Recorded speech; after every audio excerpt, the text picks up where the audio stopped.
And the ingredients that make for a no-limit life are 5, in my opinion. The first is quality rather than appearances. You begin to change your thinking from appearances and how things look and how other people view me, okay? Because every time you find yourself upset in life about anything that anyone else has said, what you're really saying is what you think of me is more important than what I think of me, all right? So you change from appearances to what I call quality thinking. Quality. What is the quality of my life, rather than how does it appear to others? Now, do you tell yourself that because my friends don't like me, that means there's something wrong with me? No, that's what you have to learn. That another person's opinion is just that. It's their opinion, and that's all it is. Every time you are upset, or your children are upset, because of what somebody else says about them, including their peers, what you are really saying in that moment, and this is really important, what you're saying is, what you think of me is more important than what I think of myself. And you must never give anybody that kind of power and control over you, because they will always have it. The funny part about approval, for those of you who really want it, now I'm here to tell you that I like approval. I enjoy it. I find it one of the most exciting things in the world. I like it when people read my books. I love it when people applaud. I like it when people tell me nice things and all. I like approval. I'm the first one to admit it. What I don't do is I don't need approval. There's a big difference between wanting approval and needing approval. When you need approval, it means you become immobilized when you don't get it, from making other people's opinions more important. Now, for those of you who say, yeah, but I want approval and I need it, and if I don't get it, and so on, then understand this. The people who get the most approval in life are the ones who care the least about it. And the ones who get the least approval are the ones who are always going after it. So if you want approval in this paradoxical way that I'm talking about it, stop needing it. Stop concerning yourself about it. Ask yourself, who gets the most approval in life? Think of the person that gets the most approval, and you'll see that that person couldn't care less what other people are thinking. They're so busy being, they don't have time to notice what their neighbors are doing. Thoreau said this. He said, if you advance confidently in the direction of your own dreams and endeavor to live the life which you have imagined, you will meet with a success unexpected in common hours. What that means is that success is not something that you can get in life. Success is an inner process. Success is something that you bring to everything you do in your life. It isn't something you get out of what you do. And when you get that, and you learn how to get the junk out, and advance confidently, doing what makes the most amount of sense to you based on your inner signals and the one issue of morality, which is you never interfere with anybody else's right to do the same. Each person has their own right to advance confidently in the direction of their own dreams. And when you violate that, you're violating the principle of the universe, the essence of the universe, which is cooperation and harmony. Then success will begin to chase you. And it will come into your life and arrive in your life in amounts that you never dreamt of before. That you never dreamt of. Things will start happening to you that you would never imagine before. I'm working on a book right now that's going to be called You'll See It When You Believe It. And when you start believing in some of these principles, you'll start seeing things that you were blind to for so long. When you were back here in the 2 and the 3 and the 4 and the 5, when you were moving away from yourself, as long as you're moving back towards your universal essence, your harmony with yourself, your cooperation with the rest, things will start happening in ways that you never dreamt of. Jung called it synchronicity. And it's a term that we use to explain how unexplainable coincidences sort of happen in our life. And how come these things happen? I'm going to share a couple of those with you before we leave. The quality versus appearance in your life means that you get that inner candle flame working in a way that gives you quality independent of what other people think of you. Maslow, in defining self-actualizing, no-limit people, said they are independent of the good opinion of other people. Of the good opinion of other people. Independent of it. They're so busy advancing confidently, doing the things that make sense, and bringing success to changing their baby's diaper, and bringing success to weeding their garden, and bringing it to the job. They bring it on the airplane so that when they run into somebody who is rude to them, a stewardess that is rude, they don't see it as an attack on them. It's just where they are, and they send them love. Help them a little bit, you know. They're kind. When somebody wants to get in on the freeway, and they're one old temptation when they were on the 1 to the 6 side was to say, oh yeah, nobody's getting in front of me, I'm getting there first. It's like, they slow down a little bit. They don't have all that type A stuff of having to beat somebody else and having to defeat somebody. It's a new way of being. It's a way of quality where your harmony allows you to cooperate, and you are a part of what this whole thing is about. New way of being, quality rather than appearances. Another new way of being, very important. Living your life on ethics rather than rules. Ethics rather than rules. All these rules, all these ways of having to do things, somebody else dictates to them. Do you know that some of the most immoral acts in the world have been perpetrated in the name of the rules? These are the laws. What do you think Nazi Germany was all about? Everybody doing all these horrible things to other people. I'm only doing my job, was the defense we all heard at Nuremberg. I was just doing my job. If it's an immoral rule, it's immoral to obey it.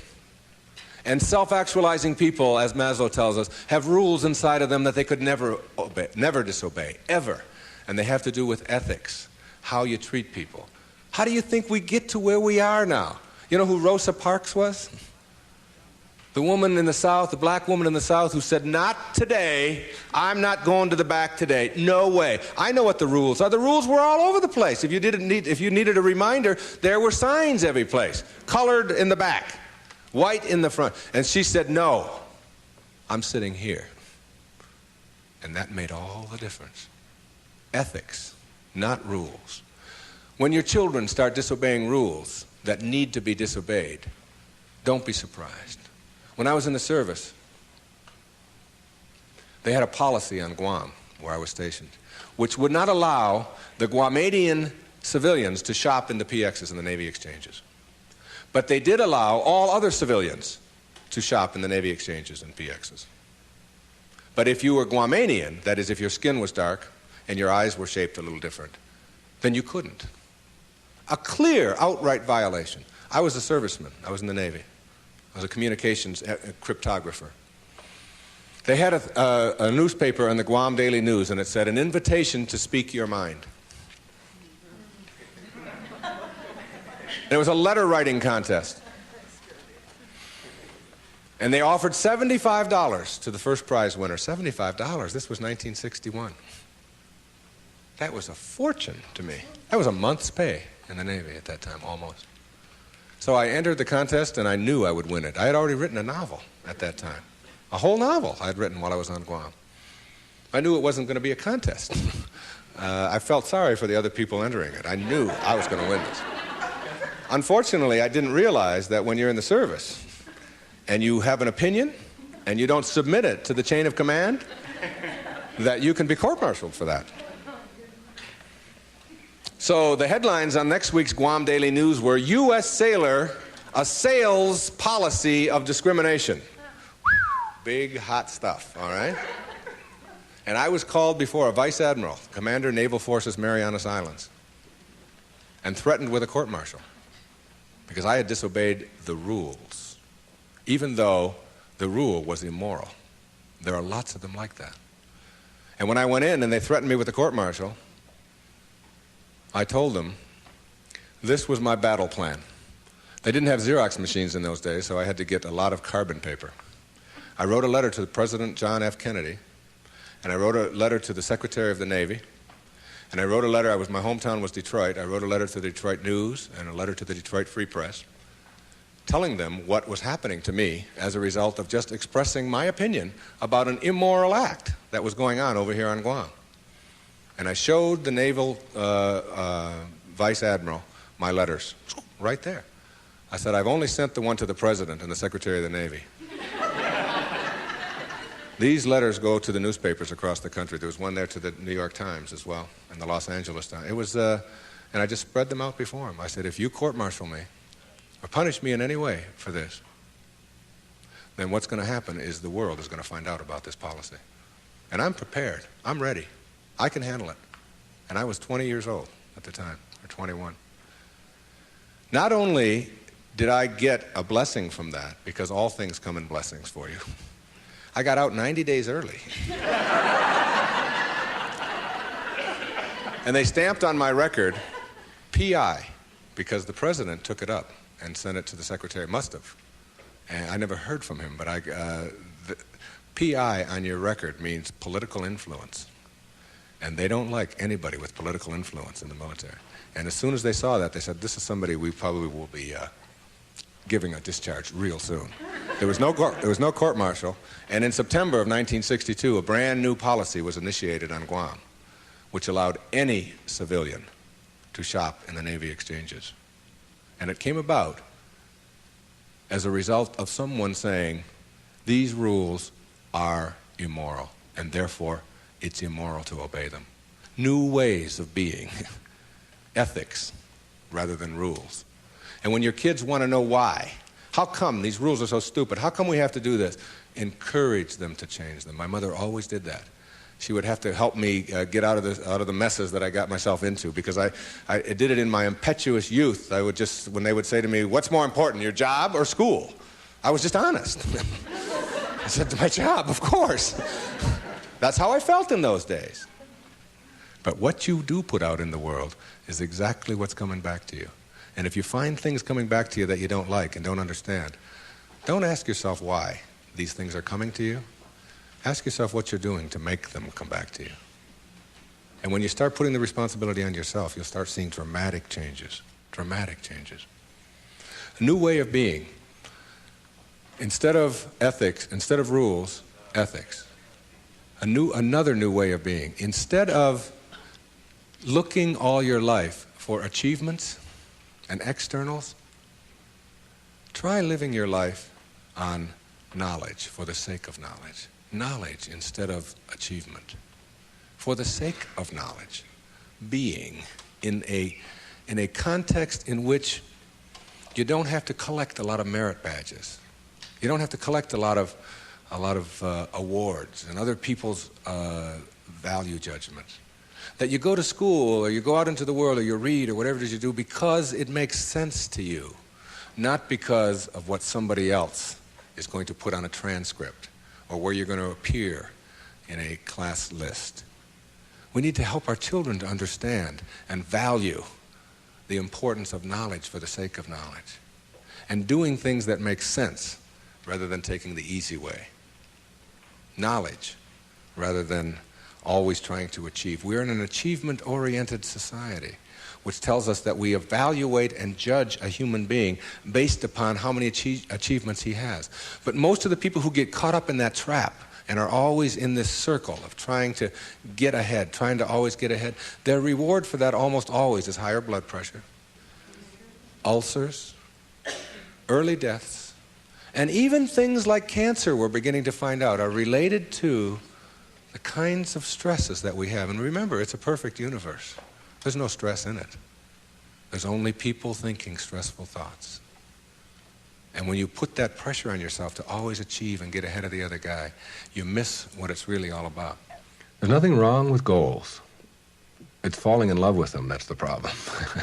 It's not being able to be flexible and alter them. If you have a goal to get here, to get $100,000 in the bank, to get to this promotion, to get 2 cars in your garage, to whatever it is that your goal is, and you're on your way to that, and you're always working at the goal, all of this stuff on your way to the goal is called striving, and that's what you learn, striving. And striving is a very low-level place to be. When you get to your goal, because all you've ever known is striving, you will just always suffer from this disease called more. You will just upgrade your goal to $200,000, 4 cars and 2 houses and another wife and a younger one and all of these kinds of things.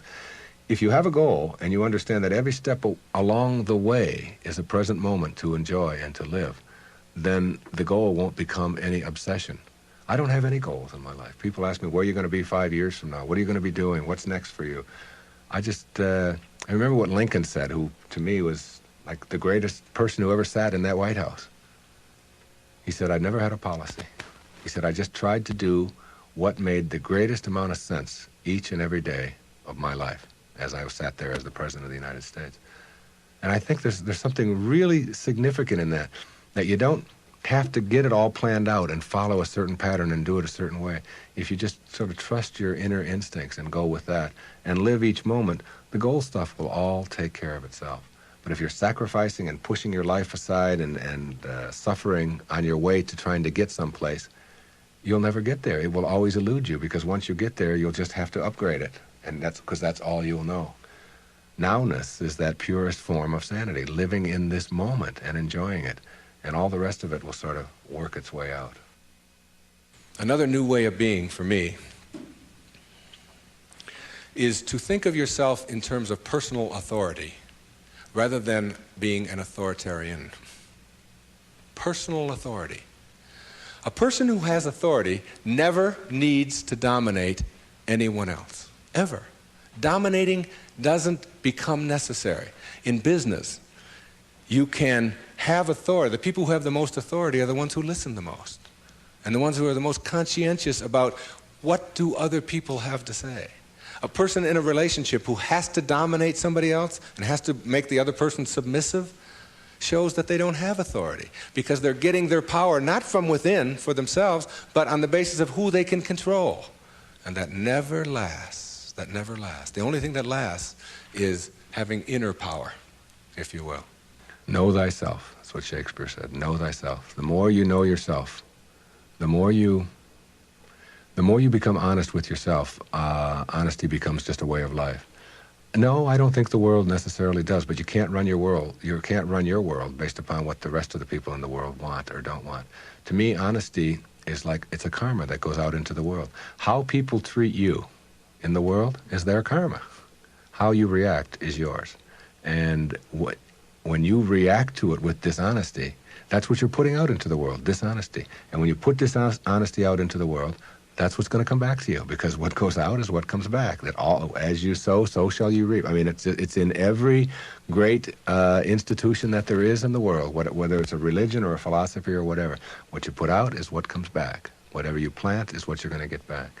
And the more that you put out honesty, just because it's what you are, because you are being honesty, you're not trying to be honest, you're just being honesty, then that's what will come back to you on a regular basis. And when it doesn't, you'll just see that as another test for you to pass.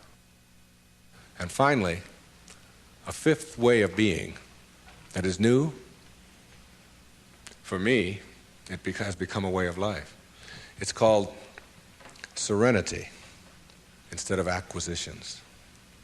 The more you try to acquire, the more you try to get, the more you try to collect in your life and evaluate yourself on the basis of that, the less serenity you're going to have. More is less. It's almost a secret of the universe. Serenity means inner peace. It means that you can find joy in every moment that you have in your life instead of always looking for it. It means that while you are driving along the countryside, and seeing, instead of saying, oh, I'm on my way to this point, that you can open your eyes and see it with new eyes. See the rolling mountains, see the grass, see the deer, see the sky. You can just stop wherever you are in this second, wherever you are, and just look around you, and you can begin to appreciate just your surroundings and your environment. Then you can begin to appreciate the people that are in your life, and even the ones that are negative and you're having the most difficulty with. You can practice a new way of being with them, which is sending them love, sending them flowers, send them books, send them a tape, send them something, and just see what kind of reaction that you get. Super emotional health is just an attitude. An attitude is everything. I want to summarize these new ways of being and give you the most important ingredient on the path as we leave. I said that it's quality in your life to be focusing on rather than appearances, and it's ethics rather than rules, and it's knowledge rather than achievement all the time, and it's being personally an authority on yourself rather than authoritarian and trying to be dominating someone else or to be dominated. And serenity, which is the name of my little girl, my youngest daughter, Serena, rather than acquisitions and accumulations and trying to prove yourself that way. And when you get that serenity, which comes from the way that you think always, then you will replace all of the other junk that keeps you back here between 6 and 1 on that clock. And once you pass it, once you get past it, you'll never, ever be able to go back. Because the light, living in the light, is a way of, it's a way of being that if you're not there, you don't get it yet. But once you see it, and once it begins to take over your life, you can never go back. That is your purpose. It isn't, your purpose isn't to try to be loving. Your purpose is to be love and only have that to give away. Well, but there's one other ingredient, and it's really crucial. Forgiveness is the vital ingredient on the path of enlightenment. And if you don't know how to do it, then practice sending out love. Take the person or the people that you're having conflict with, any place in your life, send them something. You don't have to even do it physically. Just send them something that comes from inside. And what's inside is how you choose to think. And if you can make that love and do that, and that is to me the test. Not whether you can love someone when they smell good, when they do everything that you're supposed to, but whether you can love someone who has sent you hate or anguish in your life and send it back. You don't have to forget. You don't have to go back. But you got to get it out of you because it is blocking you and holding you back. And when I said you'll see it when you believe it, all my life I had wanted to write fiction, a parable. 4 years ago, I decided to go off to Hawaii, to Maui, to Kaanapali Beach, and to write. Now, the books that had made the most difference in my life were The Little Prince, Candide, Siddhartha, Jonathan Livingston Seagull, Illusions, Alice Through the Looking Glass, Gulliver's Travels, parables, teaching parables, stories that can tell a message. I went over to Maui, and I sat down on the beach, and I'd been talking about writing this, I'd been talking about doing this, and it was something that, and I have a little girl, and her name is Sky, S-K-Y-E. I decided to reverse the letters in her name, E-Y-K-S, and put an I in there, which symbolizes the self, Icus. And I just created this parable of a woman whose name is Icus, who lives on another planet. The planet is Uranus. And it's a duplicate mirror image of Earth, only Icus can only see things as they are, not as we would like them to be. And therefore people are neurotic on Uranus because they have to be. She gives the anxiety attack report, if you will, because anxiety really does attack over there and tells about anxiety coming in on the weekends and so on. Well, my visitor in my parable goes to Uranus, meets Icus. She cannot understand, as he describes Earth, why people would be neurotic by choice on Earth. Why would anybody be unhappy or depressed or miserable when anxiety doesn't attack, and when elevators really don't scare you, and when if you want a complex on Uranus, if you want to give a complex to your wife, you go to the store and buy one. And she says, what happened? Well, my husband gave me a complex, and it's true. Whereas on Earth, if you have a complex, it's because you've chosen to have one. She can't figure it out, okay? So she comes here, observes our people, and begins to see the secrets of the universe, and gives us these secrets, talks to the top leaders in our field. And that was my parable, and I wrote it. And she gives all of these wonderful secrets, some of which I've been talking about here today. But what I want to tell you is that my wife gave me a license plate, and the license plate says Icus. Okay, it's a vanity plate. And I was pumping gas on Federal Highway in Fort Lauderdale, Florida. And a little man from Greece came up to me, and he said, what means this Ephies? Which is how you say that in Greek. And I said, well, that's just a word. It's my daughter's name spelled backwards. It's a parable that I wrote. He said, no. He said, in Greek, that's a word. I said, what could that word be? He said, it means best wishes for all.